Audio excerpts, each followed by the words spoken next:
Bonjour à tous, bonjour Didier. Bonjour Patrick, bonjour à tous. Alors on est ici chez Marcel. Bonjour Marcel. Bonjour à vous deux.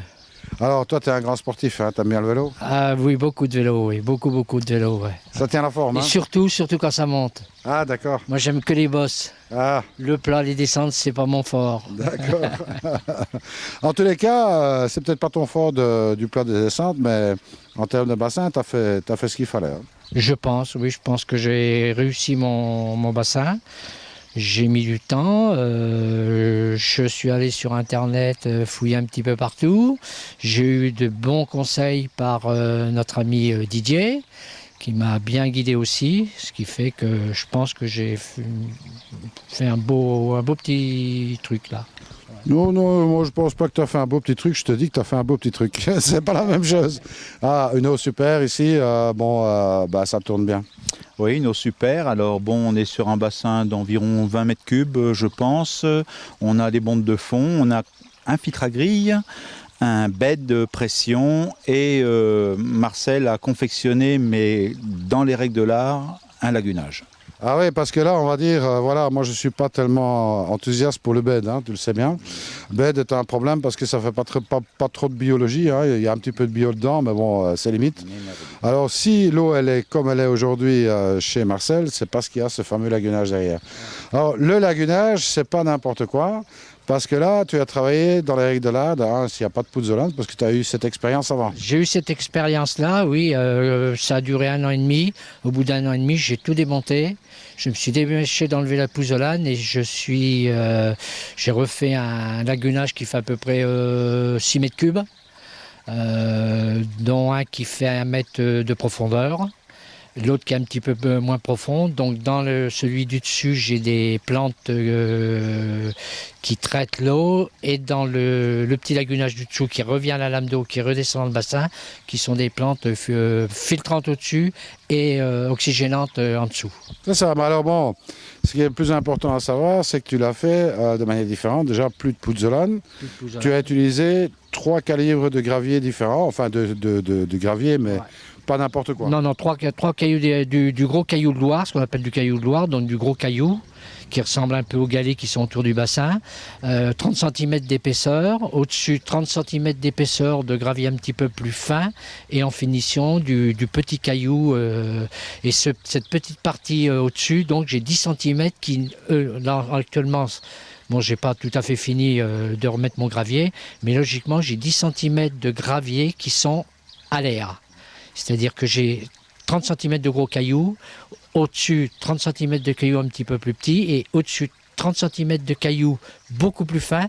Mais dans ces 30 cm-là, j'ai 10 cm de cailloux qui sont hors eau. Hors eau. Donc pas de problème d'algues. Donc pas de problème d'algues. Et puis je pense que j'ai toutes ces petites bêtes-là, je ne sais pas comment on appelle ça, qui vivent dans la partie air et les autres qui vivent dans la partie eau. C'est ça. Alors bon, c'est pas tout. Parce que bon, jusque-là, on va dire qu'on est dans le classique. Mais là où ça devient beaucoup plus rare, et bon, ce que moi je conseille toujours de faire quand il s'agit de faire un lagunage, mais que très peu de gens font avec un lagunage, c'est que tu as la possibilité de nettoyer ton lagunage. Et ça, c'est déjà beaucoup moins courant. Oui, je peux le nettoyer, c'est-à-dire que j'ai juste une vanne à fermer, je mets mon lagunage hors bassin, c'est-à-dire qu'il n'est plus du tout en contact avec le bassin. J'ouvre une vanne qui est cachée derrière, je peux nettoyer mon lagunage comme je veux, par exemple même avec de la pression.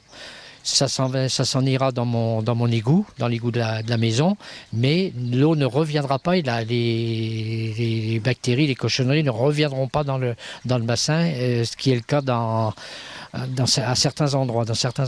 Bah, c'est-à-dire que dans 99% des cas... 99% des cas. Voilà. En fait, et ça, c'est un backwash comme une filtration traditionnelle. C'est ça, alors on n'a pas de drain ici, mais on a toutes ces couches de gravier, enfin c'est du gravier, mais c'est plutôt du galet. Donc du galet, c'est important parce que ça va faire en sorte qu'en fait, c'est facile à nettoyer, parce qu'il suffit de ramener de l'eau par le dessus et par gravité, toute la crasse, elle va descendre, hein, c'est obligé. C'est pour ça que j'ai créé 2 puits, ce que j'appelle moi des puits des regards de visite.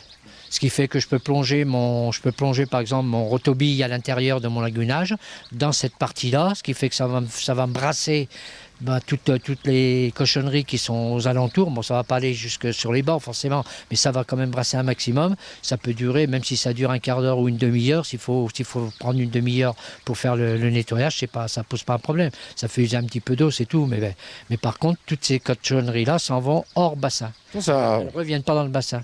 Alors bon, voilà, donc on a un système de bide, oui. Qui par définition, tu sais bien tout le bien que j'en pense. Par contre, un gros avantage, c'est que un bide, ça filtre quand même très très fin, en termes mécaniques, je veux dire. On peut descendre à 5 microns avec un bide. Donc ce qui rend l'eau claire, mais la qualité de l'eau, ça sera au travers du lagunage qu'on l'obtient, parce que c'est le lagunage qui va faire cette épuration. Donc c'est important de le souligner, ça. C'est pour ça que ce bassin il fonctionne. C'est la biologie, elle ne se fait pas au travers du bide, mais elle se fait au travers de ce lagunage.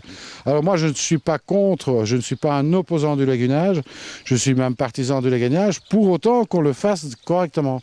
Et ça, c'est le problème aujourd'hui que je constate trop souvent. On n'a pas de cette possibilité de nettoyage du lagunage et c'est une catastrophe. Voilà, moi des lagunages qui fonctionnent bien, bon, on en a vu beaucoup et bon, à part celui à Marcel où on est dans les normes correctes et qu'on peut, grâce aux granulométries différentes, pouvoir le laver. Donc là, oui, c'est intéressant. Sinon, bonjour les ennuis souvent. Ouais, parce que ça stature, après les racines vont partout, c'est une catastrophe. Ça revient au bac à graisse dans les installations des maisons qu'on avait dans le temps. Hein. Moi, quand j'ai fait construire, il y a 40 ans que je suis ici, on avait un bac à graisse. Le bac à graisse, si on ne le nettoyait pas 2 fois dans l'année, ben, on était à saturation. Et puis, on n'avait plus rien qui fonctionnait dans la maison. Hein. Les WC étaient bouchés. Bon, après tout ça, les bacs à graisse, ça a disparu. Maintenant, on a tout à l'égout. Et les bassins, c'est exactement pareil. Hein. Ça revient au même. Hein. Mais en tous les cas, Marcel, félicitations, parce que finalement, tu as bien réussi ton coup. J'espère. Après, ça, c'est pour la qualité de l'eau, mais alors, tu as bien réussi ton coup pour tout le reste avec. Hein, Didier m'a tellement tiré les oreilles que maintenant, je l'écoute. Et puis, bon, c'est pas le même gabarit, donc j'ai un petit peu peur de lui. Donc j'écoute bien ses conseils. Bon, remarque, si tu montes sur ton vélo, tu iras plus vite que lui. Hein. Oui, là-dessus, pas de problème. Mais bon, tout le reste, tu l'as bien réussi aussi. Belle plantation, belle intégration de ton bassin. Alors encore une fois, bon, on n'est pas sur un bassin gigantesque en termes de surface, mais bon, c'est super sympa. Le principal, c'est que dans l'environnement, ça s'intègre très très bien. Et puis bon, oui, 20 mètres cubes bien filtrés au niveau du budget et tout, ça reste dans des cordes, on va dire, raisonnables. Ouais, c'est ça, on peut se faire plaisir. Et puis bon, c'est quand même un vrai plaisir d'avoir son bassin juste à côté de la maison. Oui, et surtout qu'en plus, de temps en temps, je descends dedans. Ah. Je ne me baigne pas, mais je descends dedans et ça fait du bien. Ah, surtout quand il fait une journée un peu lourde voilà, comme aujourd'hui. Comme aujourd'hui ou comme on a eu hier. Absolument. Bon, hier, on a carrément cuit, mais on va se jouer. Hier, on a cramé complètement, oui. Absolument. Hier, oui, c'était la grosse chaleur et puis en plus, il faisait lourd, c'était orageux, c'était vraiment... Donc quand je descends dedans, je suis pas mal non plus. J'ai ma voisine, elle me dit, j'irai bien de temps en temps. Marcel, en tous les cas, merci pour ton accueil, merci pour ta sympathie, merci de nous avoir montré ton petit bijou ici, parce que bon, c'est agréable de pouvoir découvrir un peu des bassins de tous ordres. Hein. Bien sûr, c'est un bassin qui existe déjà depuis quelques années. Même avant le magasin Aquarêve, il était déjà construit en partie, il a été rénové un petit peu en filtration, mais voilà, il faut prendre les choses comme elles sont, et c'est vrai qu'il y a toujours des améliorations à faire. Bon, quand on peut les faire, c'est mieux. Absolument. Moi, il me reste à vous dire à très bientôt pour la suite des aventures, et puis entre-temps, surtout...